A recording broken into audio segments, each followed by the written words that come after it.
বৃষ্টি সবার জীবনে আনন্দ নিয়ে আসে না, কারো কারো জীবনে কষ্টও নিয়ে আসে। হ্যালো এভরিওয়ান, আসসালামু আলাইকুম।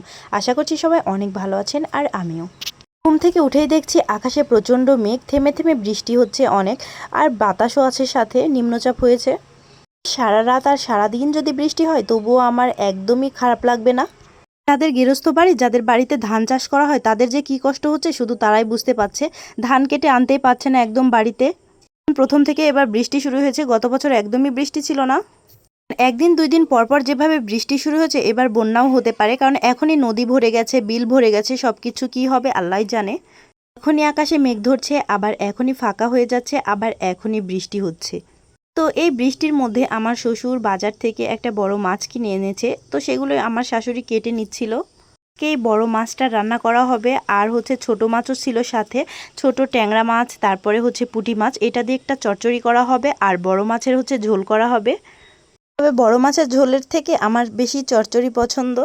তবে এই বৃষ্টির মধ্যে যদি খিচুড়ি হতো তাহলে তো একদমই জমে যেত। তো যাই হোক, আজকে হচ্ছে চচ্চড়ি। তারপরে শাশুড়ি মাকে বলেছিলাম অনেক দিন ধরে ডাল ভর্তা খেতে ইচ্ছে করছে, একটু চুলাতে ডাল ভর্তা করে দিন। তো আমার শাশুড়ি মা আমার কথা শুনে ডাল ভর্তাও করেছে আজকে, কারণ চুলাতে ডাল ভর্তা করলে কিন্তু ভীষণ ভালো লাগে খেতে। এখন একটু বৃষ্টি থেমেছে, এখন আমরা আম নামাতে গেছি ননদ ভাবি মিলে। এই তো নিচের আমগুলো আজকে নামাবো। আম মনে হয় পেকে পেকে পড়ে যাচ্ছে, আসুন আমার সাথে।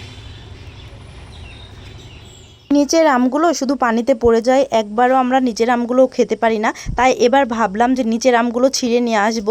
আর এবার আমও কম আমাদের। এই আমগুলো খেতে ভীষণ ভালো লাগে, কাঁচা মিঠার আমেরটা। তবুও সবগুলো নামাতে পারিনি, আরও অনেকগুলো আম আছে। তো আমার একটা দেবরকে বলেছি, এসে নামায় দিতে চাইছে।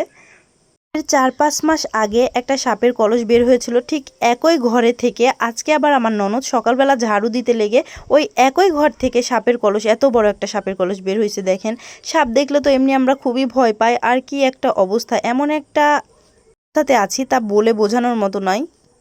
আজকে এ পর্যন্তই, tata bye bye, take care, আল্লাহ হাফেজ।